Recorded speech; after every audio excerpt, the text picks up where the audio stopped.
ध्यान मुद्रा में बैठिए। अंगूठी के साथ पहली उंगली मिली हुई, दोनों हाथ घुटनों के ऊपर रखिए।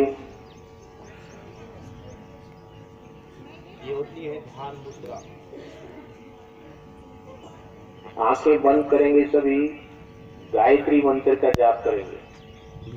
आप जो गायत्री मंत्र बोलते हो उसमें आपकी त्रुटियां हैं, कमियां हैं, मैंने उठ के आपका देखा है। तो आप ध्यान से इसको सुनिए, हर रोज इसी तरीके से करिए। ओम भूर्भुवः स्वः तत्सवितुर्वरेण्यं भर्गो देवस्य धीमहि धियो यो न प्रचोदयात्। मां सरस्वती को नमन करता हूं। हमारे आदर्श सीनियर सेकेंडरी स्कूल के संचालक और पूरा स्टाफ और बच्चे सभी को नमन करते हुए आज का प्रोग्राम मैं शुरू करता हूं।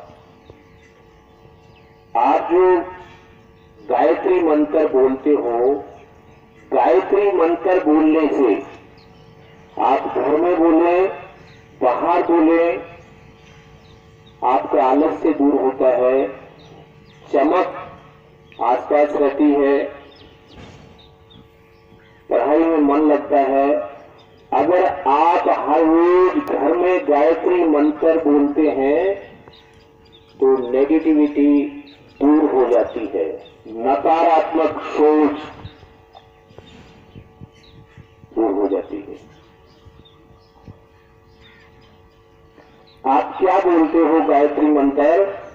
ओम भूर्भुवः, भव नहीं होता भुवः, ओम भूर्भुवः स्वः। जो बिंदी है उसको नहीं लगाते, आप सीधा भव बोलते हैं।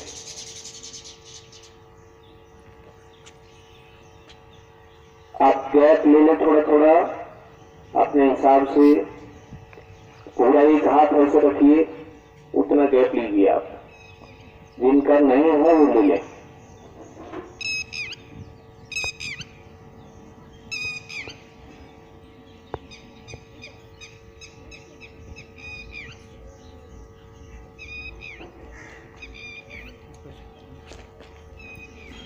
देखिए, 4 साल पहले मैं आपके स्कूल में पहले भी आया हूं।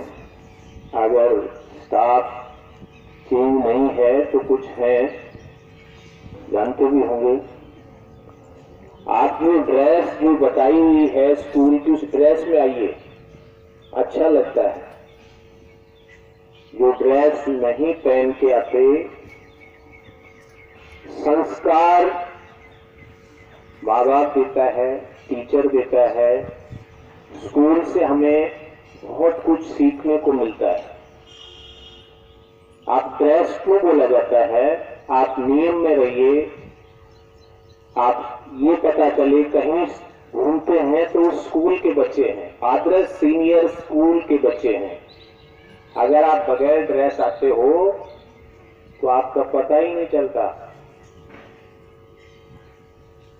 कौन है आप, किस स्कूल के हैं आप। तो सबसे पहले तो आप ड्रेस में हर रोज आइए, बहुत अच्छा लगता है। जब ड्रेस में होते हैं तो सबको ये लगता है स्कूल का जो है डिसिप्लिन सही रहता है। डिसिप्लिन तो टीचर पूरा फॉलो करते हैं, लेकिन कुछ आप बहानेबाजी बना के घुमा देते हैं। आज वो नहीं है, आज धुली नहीं है, आज ये नहीं है। अब मैं आपको धूप ज्यादा है, ज्यादा समय ना लेते हुए कुछ थोड़ा बहुत योगा करा देता हूं। देखो, योग का मतलब होता है जोड़ना। योग आप हिंदी में पढ़ते हैं, योग का मतलब दो संख्याओं का मिलन, जोड़ना उनको। और इस योग का मतलब है परमात्मा और आत्मा का मिलन।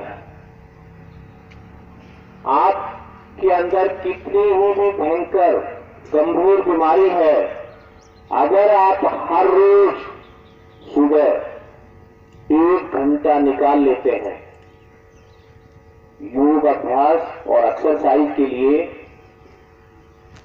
आप ना तो कभी कमजोर रहेंगे, शिक्षा की वजह से बताता हूं, ना शारीरिक कमजोरी रहेगी, ना आप पढ़ाई में कमजोर रहेंगे। आलस से जो बच्चे करते हैं वही पढ़ाई में कमजोर रहते हैं, उन्हीं का शरीर डाउन रहता है। सुबह जब उठते हैं तो पहले हमारे माता पिता बताते थे, सुबह उठने वाला गरीब नहीं रहता। और क्या बताते थे, सोना सबसे महंगा होता है। सोना जो हम आभूषण वगैरह बनते हैं, तो हम जैसे पूछते, जो आपस में पूछना शुरू करते, तो वो कहता है सोना। सुबह अगर 4 बजे आप उठते हैं तो सुबह सुबह सोना बरसता है, समझते हो क्या मतलब है? सुबह सुबह सोना बरसता है।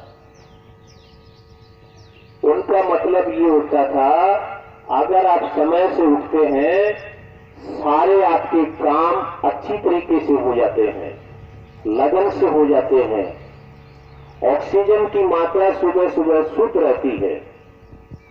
और जब पूरा हमारा पब्लिक या हम सब उठ जाते हैं तो ऑक्सीजन में कमी आनी शुरू हो जाती है, सबकी ऑक्सीजन और वायु जो है ना घुल मिल जाती है, फिर उसमें शुद्ध नहीं रहता।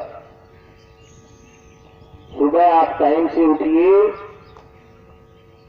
कोई भी बच्चा अगर ये नियम बना लेता है, ना तो स्कूल में कभी लेट होगा, ना पढ़ाई में कमजोर होगा, और आसपास परिवार को अच्छा लगेगा। फला बच्चा बड़ा संस्कारी है, एक तो अपना शरीर, एक अपना जो पढ़ाई की वजह से, और एक दूसरों को अच्छा लगे। और एक आलस्य करता है, लेट उठता है, भाग के बस्ता पकड़ता है, किताब नहीं मिलती, फिर आ जाता है स्कूल से, अच्छा नहीं लगता है। ये आपके लिए कमी है। टीचर जो है, आपके शिक्षक तो सबको अच्छा पढ़ाते हैं, लेकिन अपने आप को देखिए, आप कितना पढ़ना चाहते हैं, आप कितना एक्टिव हैं, ये आपको देखना है। फीस लगती है, समय देते हो आप, माँ बाप कितनी कमाई, कितना अपना मेहनत करके आपको स्कूल भेजता है, और अगर आप लापरवाही करोगे तो आपका नुकसान है। मान ली मैं टीचर हूं, मेरी तनख्वाह में कोई फर्क नहीं पड़ेगा, लेकिन मेरे को महसूस होगा आप पढ़ नहीं रहे, आप अच्छा नहीं कर रहे, आप माँ बाप का समय वेस्ट कर रहे हैं, पैसा भी लग रहा है। कोरोना काल चला हुआ है, आप योग अभ्यास करिए, मैं गारंटी देता हूं किसी को कोरोना नहीं आएगा। लेकिन समय से करिए, सुबह उठिए।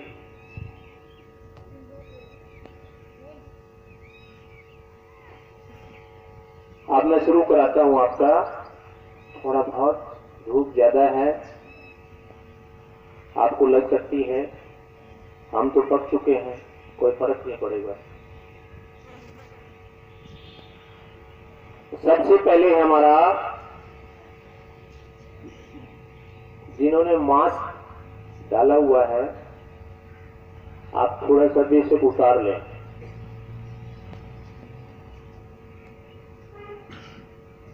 ये जो हर रोज अगर ये बैठने वाले प्राणायाम अगर आप करते हैं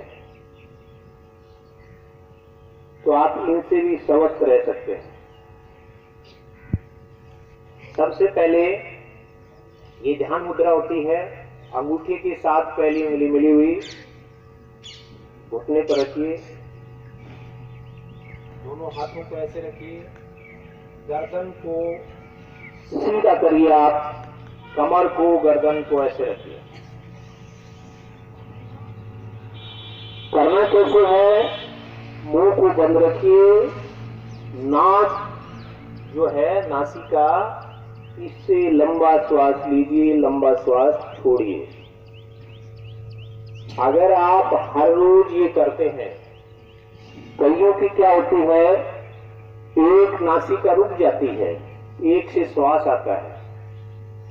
जिनको श्वास की बीमारी होती है वो ठीक हो जाती है।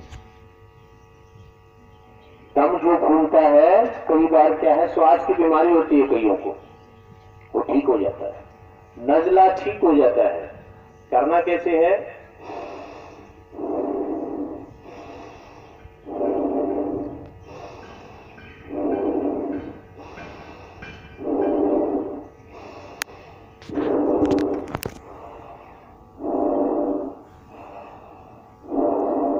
हंस मत, हंसने का टाइम आएगा, हंसो मत। बताऊंगा कितना हंसते हो आप, दिखाऊंगा। आप तरीका सीखिए। नजला जुकाम जिनको रहता है, कईयों को तो बार बार छींकें आती है, नाक से पानी गिरता है, वो ठीक हो जाता है। ये था भस्त्रिका प्राणायाम। लंबा श्वास नासिका से लीजिए, लंबा श्वास छोड़िए, मुंह को बंद रखिए। कम से कम 2 मिनट ये करना होता है। भस्त्रिका के करने से शरीर में ऊर्जा का संचार होता है, ताकत मिलती है। आपका शरीर